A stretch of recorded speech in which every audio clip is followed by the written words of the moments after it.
Mesiata Dishmaya, Masechet Chulin, Daf Lamed Dalet. Nous commençons Daf Lamed Gimel Amud Bet, 10 lignes avant la fin de la page. Reb Elazar Amar Aboshia, Acha Bechulim Shnasu al Tarat HaKodesh Askina. Nous sommes au milieu d'une soubia. Nous avons vu dans la Mishnah que si on a égorgé une bête domestique, une bête sauvage ou un oiseau, et qu'il n'y a pas eu de sang qui a coulé au moment de la shrita est kshera, est valable. Plus encore, la viande, puisqu'elle n'a pas été au contact du sang, n'a pas reçu ce qu'on appelle le Hersher Tum'a, ce liquide, ce contact avec un liquide qui aurait rendu la viande apte à devenir impure si par la suite elle aurait touché quelque chose d'impur, une source d'impureté, ou si un homme impur avait touché cette viande, puisque la viande n'a pas été au contact d'un liquide, donc le liquide ici c'est le sang, la viande pourrait être mangée même avec des mains mesouavot, c'est-à-dire entre guillemets impures, qui n'ont pas été purifiées. La Gemara avait déduit de là que si le sang avait coulé, donc le sang qui coule au moment de la shrita va rendre toute la viande, même si elle ne touche pas toute la viande, elle touche juste la viande à l'endroit de la shrita, mais elle va rendre toute la viande apte à devenir impure, et celui qui a les mains impures ne pourra pas manger cette viande. La Gemara a posé la question, mais pourtant, l'yadaim mesouavot, ces mains impures, entre guillemets, c'est-à-dire des mains qu'on n'a pas purifiées. Et ces mains ont le statut de sheni la touma, second la touma. Il y a plusieurs degrés de touma. Il y a le avatouma, c'est la source d'impureté, le reptile mort par exemple. Si un avatouma touche un homme, l'homme deviendra rishon. L'homme touche un aliment, l'aliment devient sheni. Lorsqu'il s'agit d'aliments choulin profanes, sheni ne rend pas shlishi, on s'arrête à sheni. Si c'est terouma, donc la terouma, un prélèvement de terouma qui n'est mangé que par le Kohen, le sheni peut rendre un shlishi, mais shlishi ne rend pas revi'i. Alors que si c'est des aliments kodesh, donc des korbanot, même le shlishi peut rendre revi. Ce sont les degrés d'impureté que nous voyons souvent dans la Gemara. Donc tout avatuma va rendre sheni, tout avatuma va rendre rishon, le rishon rendra sheni, et sheni, tout dépend si c'est choulin, on s'arrête là, sinon il y a shlishi pour trouma, il y a même revi'i pour kodesh, si donc le sheni touche un shlishi, et un shlishi touche ou va rendre un aliment revi'i. Donc au contact d'un aliment d'un autre, il va communiquer une touma, mais chaque fois la touma s'affaiblit, n'a pas la même force. Un homme ne peut devenir impur que s'il a touché une source d'impureté. De même, un kéli ne peut devenir impur que s'il n'a touché qu'une source d'impureté. Un homme qui a touché une source d'impureté rishon et qui touche un kéli, un ustensile, le kéli ne sera pas impur. Il y a aussi des tumot qui sont midé rabanan. Les Khamim ont décrété, dans certains cas, que les mains, par exemple, même si l'homme n'est pas impur, il n'a pas touché une source d'impureté, mais il n'a pas gardé ses mains, il n'a pas, depuis la dernière fois où il s'est lavé les mains, il n'a pas gardé ses mains. Les Khamim ont décrété que les mains, d'une manière générale, sont sheni, ont le statut de second la tum'a. Donc les mains, si elles touchent un aliment choulin, elles ne vont pas le rendre impur, puisque choulin, profane, il n'y a pas, le 2 ne communique pas la touma à un troisième. Mais c'est vrai que pour terouma ou kodesh, le 2 pourra communiquer une touma à un troisième. Donc yadaim mesouavot sont des mains qu'on n'a pas lavées, qu'on n'a pas purifiées. Elles ont le statut de sheni. Même si la viande est apte à devenir impure, mais c'est une viande choulin, comme la Gemara l'a démontré, puisque c'est marqué aussi chaya, et chaya, il n'y a pas de kodashim, de korbanot chaya. Ça ne peut pas être non plus de terouma, puisqu'il s'agit de behema chaya ve'of, la terouma c'est sur le végétal. Donc la Gemara a posé la question, yadaim mesouavot son sheni, sheni bechoulin ne rend pas shlishi. Quel est le problème de manger une viande, même si elle a été au contact d'un liquide avec des mains sheni? La Gemara avait essayé de donner une première réponse. Une viande qui a été achetée avec de l'argent de Maaser, d'après les Chachamim et pas Rabbi Meir, la Gemara a refuté aussi. Et la Gemara avait rapporté l'explication de Rav Papa, qu'il s'agit de mains qui ont le statut de trilotes, de première, c'est-à-dire elles sont rentrées dans une pièce où il y avait des taches de lèpre sur les murs, la maison est impure, les mains ont le statut de trilotes première, comme premier degré de Touma, et d'après Rabbi Shimon ben Elazar, ce dîner s'applique aussi pour Choulin, si elles vont toucher cette viande, elles vont rendre la viande chénie, puisque les mains ont le statut de Rishon, la Touma, vont rendre la viande chénie. Ça, c'était une réponse que la Gemara a donnée. La Gemara poursuit, Rab Lazar Amar Aboshia,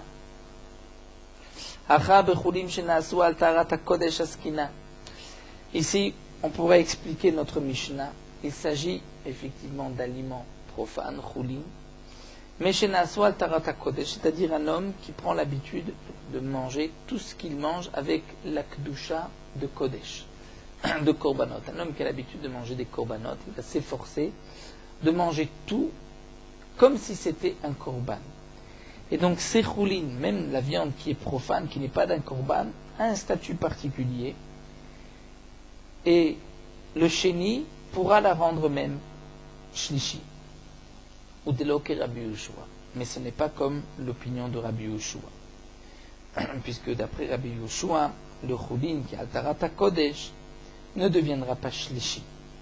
Un homme ne peut pas lui décider de tout manger à Tarata Kodesh, puisque pour les autres c'est considéré comme choulin, pour lui aussi ça restera choulin. Et choulin, le second, ne fait pas shlishi. Mais si on ne pense pas comme Rabbi Yehoshua, si on pense comme Rabbi Lezer, on pourrait comprendre notre Mishnah. Des Tanya, nous avons une braïta à Rabbi Lezer Omer. Rabbi Lezer dit Aochel ochel rishon. Rishon. Un homme qui mange un aliment rishon, qui est premier. Un aliment qui a touché un reptile mort. Cet aliment est rishon. Un homme mange cet aliment. Cet homme-là, au contact de l'aliment, ne peut pas devenir impur, puisqu'un homme ne peut devenir impur que s'il a touché le Havatuma. Mais les Chachamim ont décrété que s'il mange l'aliment, il devient comme l'aliment, il devient rishon. S'il mange un aliment qui est chéni, second la Touma, c'est-à-dire que le Havatuma a touché un homme qui a touché un aliment, l'aliment est chéni, un autre homme a mangé cet aliment, lui deviendra aussi chéni comme l'aliment. Et si l'aliment est shlishi, alors l'homme deviendra aussi shlishi. Ça, c'est ce que pense Rabbi Lezer. Ce que l'on mange, l'homme devient le même statut d'impureté que l'aliment qu'il mange. Rabbi Yehoshua Omer, Rabbi Yehoshua dit Aochel ochel rishon, vesheni sheni. Rabbi Yehoshua n'est pas d'accord. Il dit que celui qui mange un aliment rishon, ou bien un aliment qui est sheni, lui deviendra sheni. Mais s'il mange un aliment rishon, il ne deviendra pas rishon. S'il mange un aliment qui est shlishi, il deviendra sheni pour tout ce qui est Kodesh Korbanot, mais il n'y a pas de Sheni pour ce qui est Trouma. C'est-à-dire il ne deviendra pas Sheni comme pour la Trouma, c'est-à-dire il ne rendra pas la Trouma Shlishi. Et la Gemara continue, donc bien sûr tous ces dîners-là sont mis des Rabbanan. Si on peut jouer de cette manière que celui qui mange le Rishon devient Sheni, ou Sheni reste Sheni, Shlishi et Sheni juste la Kodesh, mais pas pour la Trouma, sont des dinim midera banan. Comme nous avons expliqué, Mina Torah, un homme ne peut pas devenir impur, même s'il mange un aliment impur, il ne peut devenir impur que s'il mange un Avatuma. Comme par exemple un oiseau, ou s'il est au contact d'un Avatuma. La Gemara donc continue et nous dit Bechulim shenasu al taharat truma. Ce que nous avons vu ici, que celui qui mange Rishon, Sheni et Shlishi, il s'agit de choulin, d'aliment profane. Et donc dans quel aliment choulin on peut trouver Shlishi, puisque le Sheni ne fait pas Shlishi? Je réponds Bechoulin shenasu al taharat truma. C'est-à-dire d'un homme qui prend l'habitude de manger, il a l'habitude de manger de la trouma, un Kohen, et tout ce qu'il mange, c'est avec la kedusha de trouma. Donc c'est pour cela qu'il peut y avoir un aliment shlishi. La Gemara demande Altarat Trouma in Altarat Kodesh lo. Et c'est seulement si un homme mange tous ces aliments comme si c'était de la terouma, ça peut être shlishi. Mais s'il mange tous ces aliments comme si c'était des korbanot, on ne dira pas la même chose, parce qu'on dira que batla dato, que ce qu'il mange, lui, ce qu'il considère comme étant Kodesh, puisque pour les autres ce n'est pas Kodesh, il ne peut pas donner un statut de Kodesh à ces aliments, mais il peut donner malgré tout un statut de Teruma. Donc la Gemara précise Al Taharat Truma in, Al Taharat HaKodesh lo. Pourquoi? Kasaba Chulim Shenasu Al Taharat HaKodesh le Dibou Shlishi. Il pense que des aliments Chulim qui ont été gardés comme si c'était des aliments de Korbanot, il n'y a pas de Shlishi. Donc nous avons vu ici que d'après Rabbi Eliezer, on peut trouver un shlishi dans ce qui est chulin shenasu al taharat kodesh. Pour Rabbi Eliezer, un chulin qui est fait al taharat kodesh est considéré comme, donc aura un statut comme le kodesh, et donc le sheni pourra rendre shlishi, mais pas comme Rabbi Yehoshua, puisque nous venons de voir que pour Rabbi Yehoshua, ce qui est al taharat kodesh, il n'y a pas de shlishi. La Gemara pose la question, tu as voulu expliquer notre Mishnah que les mains mesouavot qui ont le statut de sheni vont rendre la viande shlishi d'après Rabbi Eliezer, mais pas d'après Rabbi Yehoshua. Pourquoi? Puisque Rabbi Eliezer et Rabbi Yehoshua sont en machloket sur des aliments profanes, chulin shenasu al taharat kodesh. Est-ce que c'est comme ces aliments profanes deviennent comme kodesh et sheni fait shlishi ou pas? Nous avons vu que c'était une machloket. Et donc on a expliqué que dans notre Mishnah, il s'agit d'aliments profanes qu'on mange comme si c'était des korbanot, et que d'après Rabbi Eliezer, c'est comme kodesh, donc sheni peut devenir shlishi, mais pas d'après Rabbi Yehoshua. Mais pourquoi on n'expliquerait pas notre Mishnah bechulim shenasu al taharat truma, et que même Rabbi Yehoshua est d'accord dans ce cas-là, que si un homme mange des aliments chulin comme si c'était de la truma, il peut rendre le sheni, peut rendre shlishi. C'est vrai que c'est un peu contradictoire, puisque kodesh, c'est plus fort que teruma. Et donc si des aliments qu'on garde al taharat truma, c'est comme si c'était de la trouma, alors des aliments qu'on garde al taharat kodesh, ça devrait être comme kodesh. Malgré tout, nous allons voir qu'il y a une différence. Donc la Gemara pose la question, toi tu as expliqué la Mishnah, al taharat kodesh, et pas comme Rabbi Yehoshua. Peut-être tu pourrais expliquer la Mishnah, al taharat trouma, d'un homme qui a l'habitude de manger de la trouma. Et donc, tout ce qu'il mange, le chulin et teruma et le sheni peut devenir shlishi. Là, on expliquerait même d'après Rabbi Yehoshua. La Gemara répond l'eau. Je n'ai pas voulu expliquer ainsi, c'est le kadata. Pourquoi j'ai pensé dire différemment? Des katane bassar, parce que dans notre Mishnah, il s'agit de viande, c'est-à-dire celui qui a égorgé bassar, de la viande de behema, chaya ve'of, di betruma. Si c'est un homme qui prend l'habitude de manger tout ce qu'il mange avec la gdusha de trouma, bassar miika, il n'y a pas de bassar. Dans la trouma, ce n'est que le végétal. Alors la Gemara nous dit, c'est pour cela qu'on a été obligé d'expliquer qu'il s'agit d'un homme qui prend l'habitude de manger tout ce qu'il mange comme si c'était des korbanot. Et demande la Gemara, si cet homme-là mange tout ce qu'il mange comme si c'était des korbanot, et donc même de la viande, mais pas de la viande d'une bête sauvage, d'un cerf, puisqu'il n'y a pas de korbanot de chaya. Et la maï bekodashim, chaya bekodashim miika. Il n'y a pas de bête sauvage dans les korbanot, donc il ne va pas manger la chaya, la bête sauvage, al taharat kodesh. La Gemara répond si. Bassar be bassar michlaf. Un homme peut se tromper entre de la viande et de la viande. Donc c'est pour cela que toute viande qu'il va manger, il peut la manger, il veut la garder al taharat kodesh. Mais bassar be perelo michlaf. Donc toute viande, même de la viande de cerf, il va la manger al taharat kodesh. Mais celui qui veut manger tout al taharat trouma, il ne va pas manger la viande al taharat trouma, puisque la viande et les fruits, un homme ne va pas se tromper. Donc, puisque notre Mishnah en parle de viande, donc nous sommes obligés de dire qu'il s'agit d'un homme qui prend l'habitude de manger toute viande al taharat kodesh, comme si c'était des aliments de kodesh. Et donc c'est pour cela que nous sommes obligés d'expliquer comme Rabbi Eliezer et pas comme Rabbi Yehoshua, puisque comme Rabbi Eliezer, chulin shenasu al taharat kodesh, c'est comme kodesh, alors que pour Rabbi Yehoshua, ce n'est pas. Donc nous avons une autre réponse ici, d'expliquer notre Mishnah, les mains sont sheni, et vont rendre shlishi, parce qu'il ne s'agit pas d'un simple chulin, mais d'un homme qui prend l'habitude de tout manger al taharat kodesh. La Gemara continue. Amar ula ulamdi chavraya amrin nos amis, les Chachamim, expliquaient que notre Mishnah s'explique pour des aliments cholim qu'on mange comme si c'était des korbanot et que le chéni peut rendre shlishi ou de lo que Rabbi Yoshua. Ce n'est pas comme Rabbi Yoshua. Ve'ana mina. Mais moi, ou là, je dis que Rabbi Yoshua, que c'est d'après Rabbi Yoshua. Je dis que Rabbi Yoshua pense aussi que cholim qui ont été faits al tarata kodesh, il y a shlishi. C'est vrai que dans la Mishnah, la Braïta que nous avons rapportée, qui est en vérité une Mishnah, c'est marqué des Tanya, mais il faut dire des Tnan. La Mishnah que nous avons rapportée, c'est vrai que cette Mishnah, qui se trouve dans Masechet Taharot, c'est marqué au nom de Rabbi Yoshua que Chulim Shenaso al Taharat Truma. Mais ce n'est pas pour en déduire que Taharat Truma et pas Taharat Kodesh, mais c'est un chidouche. L'homme éveille Kamar, il a voulu dire pas seulement l'homme éveille Chulim Shenaso al Taharat Kodesh de Chamire, c'est-à-dire bien évidemment que Chulim qui ont été mangés comme si c'était du Kodesh.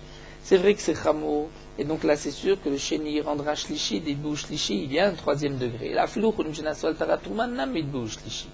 Ça c'est ce que Oula veut nous dire d'après Rabbi Yoshua, que même ce qui a été al-Taharat Kodesh, il y a aussi Shlishi. Donc nous avons répondu que bien que Choulin, c'est-à-dire des aliments profanes, le Sheni, deuxième degré de Touma, ne va pas communiquer, une Touma ne va pas rendre un Shlishi, malgré tout, si ça a été al-Taharat Trouma, il peut y avoir, et al-Taharat Kodesh. Nous voyons ici que peut-être même Rabbi Yoshua serait d'accord qu'il peut y avoir, le Sheni peut rendre Shlishi. Ça c'est ce que pense Oula. La Gemara continue, Man Chavraya, qui sont les amis de Oula qui ont expliqué, qui ont fait une différence entre Al-Taharat Kodesh et Taharat Trouma. La Gemara répond Rabba Bachanahi. C'est Rabba Bachana, d'Amar Rabba Bachana, puisque Rabba Bachana a dit, au nom de Rabbi Yochanan, Rabbi Yochanan, Maya Adri Rabbi Lazav Rabbi Yoshua la Adadé. Quels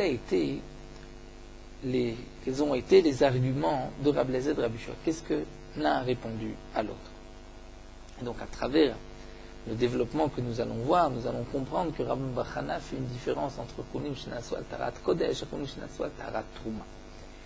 Donc reprenons la machloquette entre Rabbi Lazav et Rabbi Yoshua, et nous allons ici l'expliquer, et ensuite nous reviendrons à notre soubia.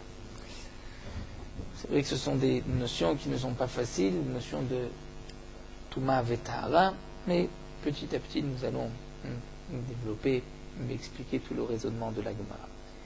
Donc nous avons vu une machloquette entre Rabbi Lazav et Rabbi Yoshua. Un homme qui a mangé un aliment qui est rishon, est-ce que lui-même deviendra rishon, comme le premier degré de Touma, ou il deviendra sheni? Nous avons vu que c'est une machloquette. Pour Rabbi Lazav, ochel rishon devient rishon, alors que sheni devient sheni, shlishi devient shlishi. Rabbi Yoshua dit non. Même le ochel rishon devient sheni. Et le sheni reste sheni, et celui qui mange shlishi sera sheni pour Kodesh. Quels ont été les arguments? Amalo Rabbi Lazav Rabbi Yoshua. Rabbi Lazav dit à Rabbi Yoshua, Matzinu ochel, chamur mina ochel. Donc Rabbi Lazav qui lui pense que celui qui mange rishon devient rishon, il dit à Rabbi Yoshua, on voit que le ochel, chamur mina ochel, nous allons suivre une autre girsa qui dit mina ma'achal. Nous avons vu par ailleurs, dit Rabbi Lazav, que celui qui mange a une plus grande chumra que l'aliment lui-même. Deilu, nevelat of taor bachutz. Un oiseau kasher, mort, qui n'a pas été égorgé, bachutz, en dehors. C'est-à-dire s'il est touché l'ometama, il ne communique pas d'impureté.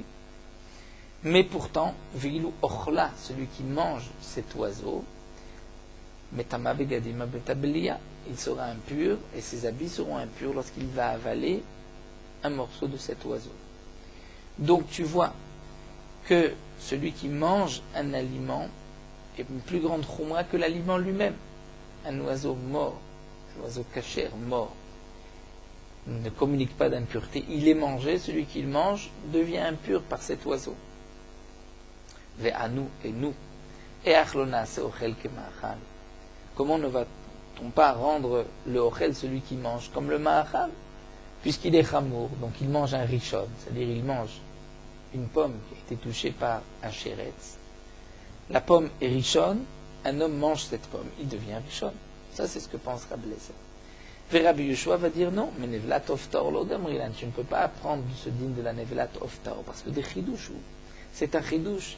Il n'y a pas de touma de l'extérieur, ce n'est qu'une touma dans ce qu'on appelle bet astarim, dans des endroits du corps cachés, dans la gorge. Et normalement, il n'y a pas de touma bet astarim. C'est-à-dire que si un homme prend un sheretz mort et il le rentre dans la gorge, bet astarim, dans des endroits à l'intérieur caché de son prochain, il ne le rendra pas impur, bien qu'il y ait eu un contact, mais c'est un contact de l'intérieur. Donc c'est un chidouche que lorsqu'on mange Nevelat Ofta où on est impur, tu ne peux pas déduire de là que le Ochel a une plus grande Khumra que le Machal, que l'aliment lui-même. Et là, au contraire, dit Rabbi Yoshua, Matzinu Sha'machal Chamor min Ochel. On voit que l'aliment est plus Chamor que celui qui mange l'aliment. Pourquoi? Dilu Machal Bekabetza, qu'un Machal, un aliment, pour qu'il devienne impur, nous dit Rashi, il faut qu'il ait la quantité de kabetza, c'est-à-dire le volume d'un œuf. Ve'ochel, mais celui qui mange, pour qu'il devienne impur, adeachil kechatzipras, il doit manger l'équivalent d'un demi-pain de chatzipras, c'est-à-dire demi-pain, c'est-à-dire l'équivalent de 2 œufs. Donc tu vois que l'aliment devient plus facilement impur que le ochel, que celui qui mange, qui lui a besoin l'équivalent de 2 œufs pour devenir impur. Et donc nous, et achnas ochel kemachal, comment on va rendre ochel, celui qui mange, comme l'aliment lui-même, puisqu'on voit qu'il est moins fort dans la touma. Rabbi Eliezer dira non, touma mishurim lo gamrinan, tu ne peux pas prendre la touma des shiurim. Les shiurim, ce n'est pas une chumra, une kula, c'est un digne, les chamim ont évalué. Là c'est comme l'équivalent d'un œuf, là c'est l'équivalent de 2 œufs, mais ce n'est pas un shiur de chumra ou de kula. Ve'od, de plus, dit Rabbi Eliezer, lidvarecha, d'après toi, Rabbi Yoshua. Toi tu dis que celui qui mange ne devient pas comme l'aliment lui-même. Moi, Rabbi Eliezer, je pense que celui qui mange un aliment rishon devient rishon, sheni, shlishi, shlishi. Mais toi tu penses que non. Que celui qui mange un aliment ne devient pas comme l'aliment. Il descend d'une darga d'impureté. Donc, toi ce que tu dis, Sh'tomer al rishon sheni, yafé ataomer. Ça se comprend. Il a mangé un aliment rishon, lui devient sheni. Mais sheni, lama, lorsqu'un homme mange un aliment sheni, tu dis qu'il devient sheni, lama, pourquoi tu dis une telle chose? Il devrait être normalement shlishi, puisque tu descends à chaque fois. Amarlo, Rabbi Yoshua lui répond, Matzinu sha sheni ose sheni alide mashkin, puisqu'on a vu par ailleurs que même un aliment sheni peut rendre un autre aliment sheni par l'intermédiaire d'un liquide. C'est-à-dire que le sheni qui a touché un liquide, Rachid nous explique qu'il a touché un aliment qui était mouillé. Le liquide qui était sur cet aliment devient rishon, c'est une xéra des chachamim, et donc puisque le liquide devient rishon, il va rendre l'aliment chéni. Donc tu vois que l'aliment qui était chéni va rendre un autre aliment chéni. Donc de même, les chachamim ont décrété que le chéni, l'aliment chéni qui a été mangé par l'homme, va rendre l'homme chéni. Amarlo, il lui a dit, V'hamashkim nametri lahavu.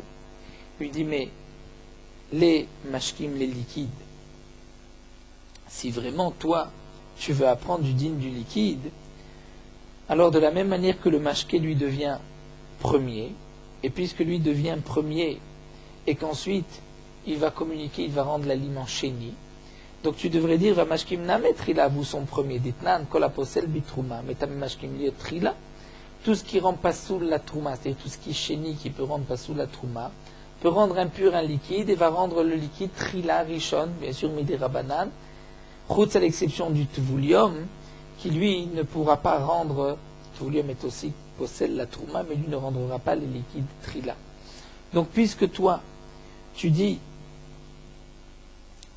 que tu vas apprendre que le chéni devient chéni, pourquoi? Parce que par un liquide, il peut rendre un autre aliment chéni, mais si tu l'apprends du liquide, puisque le liquide lui devient rishon, donc tu devrais dire que l'homme aussi devient rishon. Ve'od, de plus, une autre question. Shlishi, sheni lama. Tu as dit que le shlishi, si un homme mange shlishi, il devient sheni, il devient second. Comment de shlishi, il devient plus chamour, il devient sheni, puisqu'au contraire, tu avais dit que le rishon, il devient sheni. Amarlo, je lui réponds, afani lo amarti la bitrouma. Ce que j'ai dit, c'est seulement par rapport au dinim de trouma. Pourquoi? Chez Taharata, Touma et Etzel à Kodesh. puisque ce qui est considéré comme pur pour de la terouma est considéré comme impur pour le Kodesh. Rashi nous explique, Rabbi Yeshua répond, même ce que j'ai dit, que celui qui mange un aliment shlishi devient chéni, c'est seulement s'il mange un aliment de terouma, c'est-à-dire des choulines, des aliments profanes qui ont été gardés avec la kedusha, la tahara de trouma. Et puisque c'était tahara trouma, il va rendre cet aliment, celui qui a mangé l'aliment, il va le rendre chéni. Pourquoi? Puisque même ce qui est considéré comme pur pour la terouma, nous savons que c'est impur pour le Kodesh. Rashi nous rapporte toute la Gemara dans Masechet Chagiga, où il y a des dargot, les Chachamim ont institué que puisqu'il y a choulin, il y a trouma et il y a Kodesh, il y a aussi au-dessus Khatat pour la paradouma, les Chachamim ont décrété que même les habits d'un homme qui mange de la terouma, donc un homme qui s'est purifié pour manger de la terouma, puisque un Kohen qui mange de la terouma, s'il est impur, il est chayav mita. Les Chachamim ont décrété que ses habits à lui, même si lui les a gardés en état de pureté, ses habits sont considérés comme impurs pour tout ce qui est Kodesh, pour tout ce qui est Korban. Donc on voit que même la shmira de la terouma n'est pas considérée comme une shmira pour le Kodesh. Et donc, de même, puisqu'on voit qu'il y a ces dargotes-là, donc on dira que ce qui est marqué shlishi devient chéni, c'est parce qu'il s'agit ici de quelque chose qui était dans le degré de terouma, et par rapport au kodesh, c'est comme considéré comme plus impur, donc c'est pour cela qu'on est remonté à un degré, on est remonté à chéni. Ça c'est la réponse que la Gemara a donnée, que Rabbi Yeshua a donnée. Donc la Gemara nous apporte ici une preuve que c'est bien Rabba bar Bachana qui pense que d'après Rabbi Yeshua, dans Chulin shenasu al taharat kodesh, il n'y a pas de shlishi. Shlishi c'est seulement Chulin shenasu al taharat trouma. Et ça on le voit de la manière dont nous présente ici Rabba bar Bachana la machloket entre Rabbi Yeshua et Rabbi Lezer. Puisque lorsque Rabbi Yeshua nous a dit que celui qui mange un aliment shlishi devient chéni pour le Kodesh, et que Rabbi Yeshua rajoute qu'il s'agit de chulim shenasu al taharat trouma, c'est vrai qu'on peut expliquer ceci de plusieurs manières. On peut dire de chulim shenasu al taharat trouma, mais ça peut être aussi des chulim shenasu al taharat kodesh. Et Rabbi Yeshua vient dire même si ils ont été al taharat trouma. Ou peut-être que Rabbi Yeshua vient exclure et dire ce din ne s'applique que lorsque chulim shenasu al taharat trouma, mais il peut y avoir aussi des chulim shenasu al taharat kodesh qui sont shlishi, mais le din ne sera pas chéni. Mais ce que la Gemara veut nous apporter ici, c'est de prouver que lorsque Rabbi Yeshua a dit chulim shenasu al taharat trouma, c'est parce que dans la Metsiout, il n'y a pas de shlishi lorsqu'il s'agit de chulim qui ont été faits al taharat kodesh. Et la preuve de la Gemara, c'est des mots que Rabbi Yeshua a utilisés, puisque Rabbi Yeshua lui a répondu à Marlo Afani lo amarti ella betrouma. Je n'ai dit que betrouma, c'est-à-dire que bechulim shenasu al taharat trouma. Donc puisqu'il précise ella betrouma, c'est qu'il veut bien sûr exclure shenasu al taharat kodesh. Donc comme Rashi nous explique ici, puisque Rabbi Yeshua donne l'explication, parce que nasu al taharat trouma, puisque cette tahara est comme une tum'a, puisque la trouma est considérée comme impure par rapport au kodesh. Donc, dans cette réponse, on voit la différence entre la terouma, c'est-à-dire chulim shenasu al taharat trouma, et chulim shenasu al taharat kodesh. Donc, comment Rabbi Lezer va poser la question shlishi, sheni, lama? Pourquoi il devient chéni? Puisqu'il a déjà expliqué qu'il y a, que c'est considéré comme une touma par rapport au Kodesh.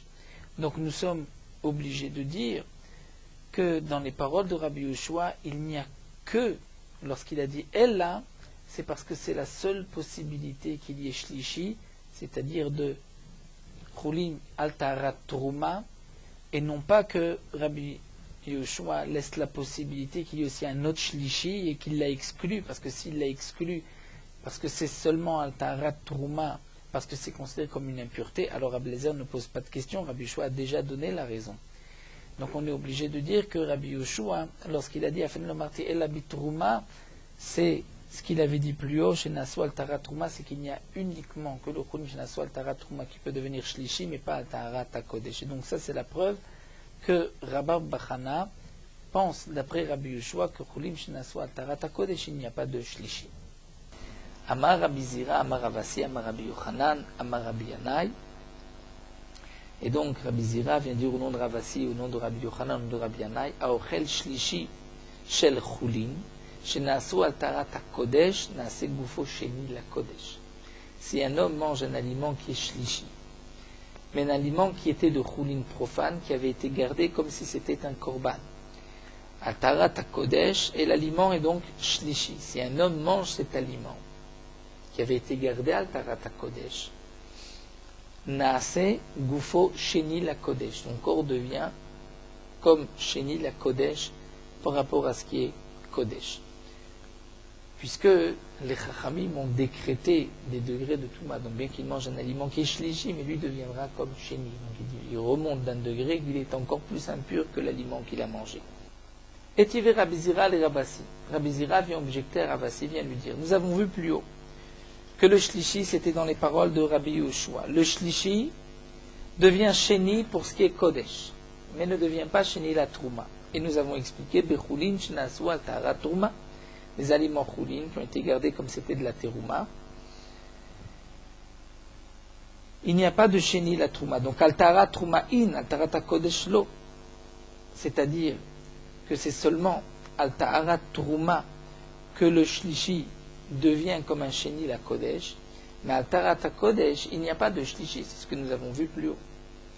Donc c'est une question, comment tu peux dire plus haut que Chulim Shenasu al Taharat HaKodesh peut devenir shlishi? Il n'y a pas de shlishi dans ce qui est profane al Taharat HaKodesh. Bien qu'il y a, pour tout ce qui est Kodesh, shlishi et Revi'i, 3e et 4e degré, mais pour ce qui a été gardé comme si c'était du Kodesh, il n'y a pas de shlishi. Amarlik le dit non, ce n'est pas ainsi qu'il faut comprendre. Il faut dire l'homme évaillé kama. C'est-à-dire pas comme nous avons vu plus haut, pas seulement Chulim Shenasu al Taharat Kodesh, mais même Chulim Shenasu al Taharat Trouma, il y a aussi Shlishi.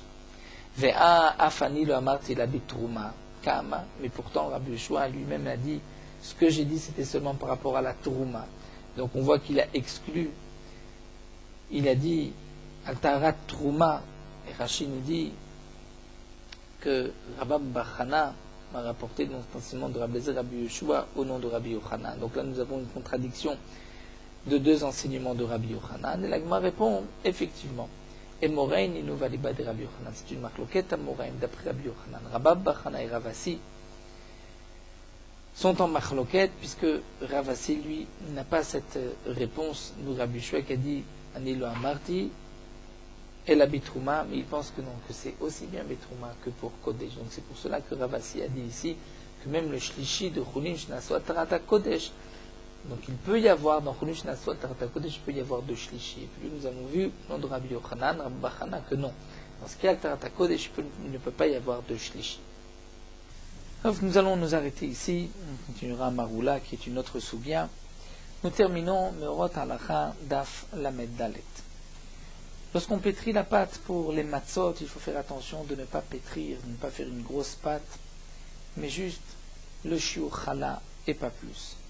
Lorsqu'on prélève la chala de ces pâtes-là, il faudra faire attention de ne pas prélever la chala de chaque pâte séparément, il faudra associer toutes les pâtes, qu'elles soient collées, et de prélever la chala. La raison de cela, c'est parce que, comme on fait attention de ne pas pétrir plus que le chiyuv de Hafrashat Chala, on pourrait craindre que peut-être dans une pâte il y a un peu moins que le chiyuv Hafrashat Chala. Lorsqu'on va prélever la Chala, cette Hafrasha n'est pas donc valable et c'est une bracha levatala. Donc il vaut mieux associer qu'on ait toutes les pâtes, là on est sûr que on peut être mafrish la Chala. On peut craindre aussi, peut-être après avoir fait cuire les matzot, lorsqu'on va rentrer, on va mettre les matzot dans un seul keli, un seul récipient, les matzot vont s'associer au chiyuv Hafrashat Chala, et puisque la Hafrashat Chala qu'on avait prélevé des pâtes, de la pâte n'était pas valable puisqu'il n'y avait pas le shiur, alors que maintenant il y a le shiur. Donc maintenant il faudrait prélever la chala, et s'il ne prélève pas, il mange du tevel. Donc c'est pour cela qu'il faut associer toutes les pâtes. Lorsqu'on ne peut pas associer les pâtes, à ce moment-là, puisque par exemple il faut se presser pour faire cuire les matzot, à ce moment-là on prélèvera la chala des matzot juste après les avoir fait cuire, c'est-à-dire qu'on va mettre toutes les matzot dans un panier, dans un keli, et de cette manière les matzot vont s'associer au shiur afrashat chala et on pourra prélever la chala bibracha.